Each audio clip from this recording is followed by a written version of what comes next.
Hello, everyone, and welcome to the Monster Report, a show highlighting those entertaining creatures of film history. Your host, Nick Adam Poling here. Hope everyone had a wonderful Easter weekend and celebrated with family, friends, what have you. It was an Easter weekend where we lost an actor from the Godzilla 1998 movie, and this was reported on Variety here. Michael Lerner, who was 81 years old, yesterday passed away. He was Mayor Ebert, if you remember, in Godzilla. He was also in the movie Elf. He's always playing roles like his, gangster or boss man, big boss man, things like that.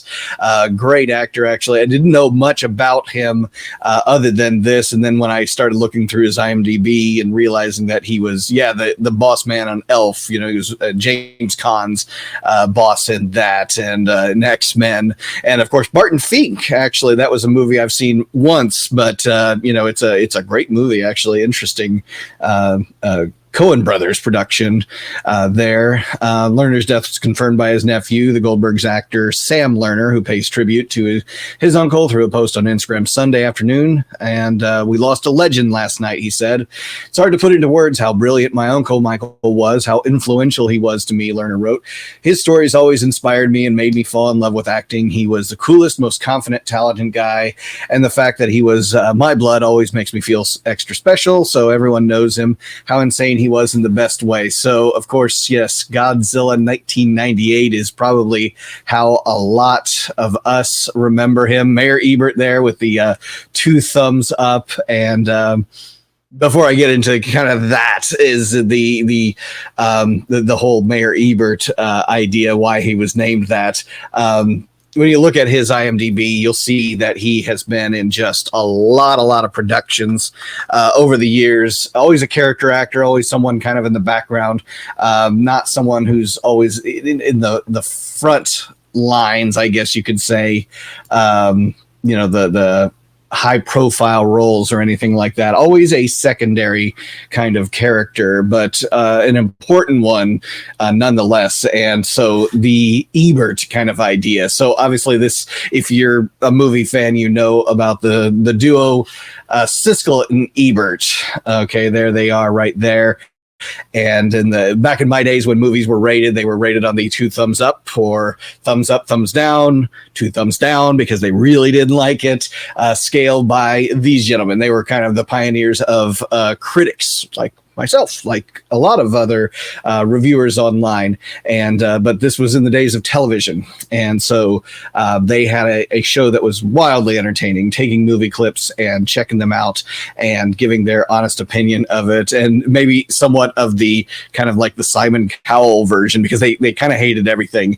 But when they liked something, that it was definitely something that was stand out. So there he is giving the two thumbs up, kind of a nod to the fact that Roland Emmerich films really don't do well with Siskel and Ebert. I think especially their review of Stargate, I think, is the way it was written. I'll just check out this trivia here on the IMDb page for Godzilla 98. Mayor Ebert and his assistant Gene Siskel are a parody of the TV film critic Roger Ebert and Gene Siskel in response to negative reviews of Emmerich and Devlin's earlier films, Stargate, 1994, and Independence Day, 96. Oh, those were great movies, by the way. They're very entertaining movies, but I don't think they're, up there with your, Wizard of Oz and Citizen Kane and, the classics, but they're classics for people of my generation. We grew up on those movies. Anyway, so the film also co-opted their trademark thumbs up, thumbs down method by depicting Mayor Ebert's campaign as thumbs up for New York, and Gene giving Ebert a thumbs down at the end of the film when he finally decides he's had enough of his abuse and quits. When the real Siskel and Ebert reviewed the film on their show, they gave it two thumbs down. And Siskel and the filmmakers spoofing them thought it was petty and said, if you're going to go through the trouble of putting us in a monster movie, why don't you at least take advantage of having the monster eat or squash us? Well, he wouldn't eat you. I'll tell you that already. Godzilla does not eat people. but in this one, apparently he eats fish. The duo would later name the film as one of the worst films of 1998. And Ebert's print review in the Chicago Sun-Times, he wrote, "They let us off lightly. I fully expect to be squished like a bug by Godzilla."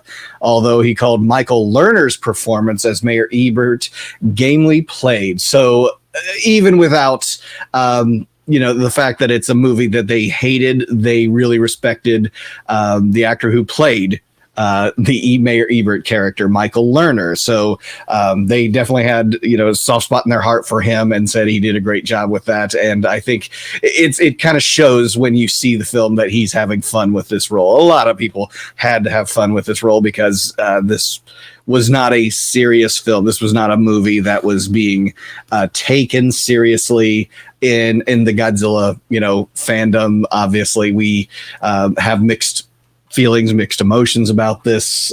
There's certain things that we could say that it did for the fandom by bringing Godzilla to the big screen again. Even though it was an American Godzilla movie, and a lot of you out there that are Godzilla fans don't even refer to him as Godzilla. He's just Zilla. He's not worthy of the name Godzilla. But some characters, some actors that were in there that made it interesting was definitely Mayor Ebert.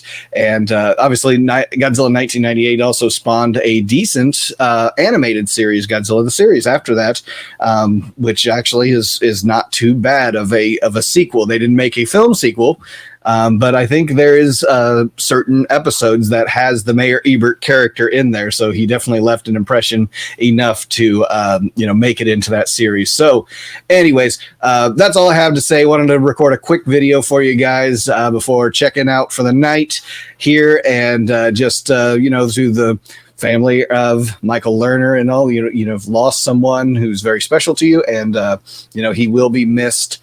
And so I just want to bring that out and just letting everyone know about it, and definitely worth posting about and checking out some of his other work that's out there, because he definitely has a very broad swath of filmography, in his background. So definitely worth checking out. So again, thank you for joining us for another episode of the Monster Report. Like, subscribe, all of those great things like we usually do. Follow us on Facebook, Instagram, and on Twitter. And obviously right here on YouTube, hit that notification bell. The office is coming together slowly, but slowly, and we'll have that studio up and running with a green screen too over here, and doing some more box days, doing some more trailers.